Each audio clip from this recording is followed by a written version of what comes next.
প্রিয় দর্শক, আপনারা যে স্ক্রিনে যে ভিডিওটা দেখতেছেন, এটা হচ্ছে কুমিল্লায় প্রবাসীর স্ত্রীর সাথে পরকীয়া করতে গিয়ে সমন্বয়ক রাকিব আটক। তারপরে কি আপনারা এই দেশে ইসলামিক কোনো রাষ্ট্র ক্ষমতার ইসলামিক রাষ্ট্রনায়ক চাইবেন না?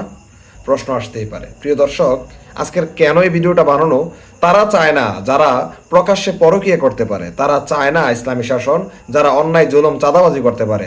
আজকে যে কুমিল্লার যে ঘটে যাওয়া যে ঘটনাটা, নিশ্চয়ই সে প্রবাস থেকে তার এই বউয়ের কর্মকাণ্ডগুলা সে তার এই ভিডিও ফুটেজের মাধ্যমে দেখতে পেরেছে।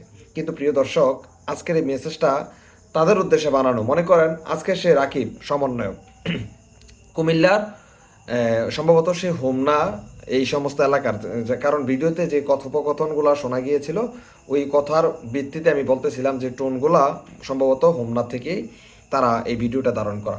কিন্তু দেখেন আজকের এই ভিডিওটা যদি প্রকাশ না হতো, কথার কথা, তো এইভাবে তো একের পর এক এইভাবেই লিপ্ত হচ্ছে পাপে মানুষ।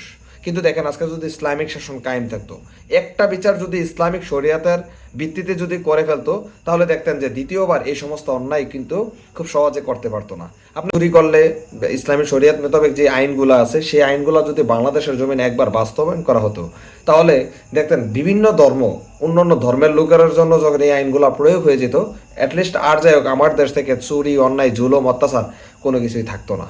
প্রিয় দর্শক, আজকের এই ভিডিও থেকে শিক্ষা গ্রহণ করতে হবে, কেন ইসলামিক রাষ্ট্র আমাদের এই দেশে কায়েম করতে হবে।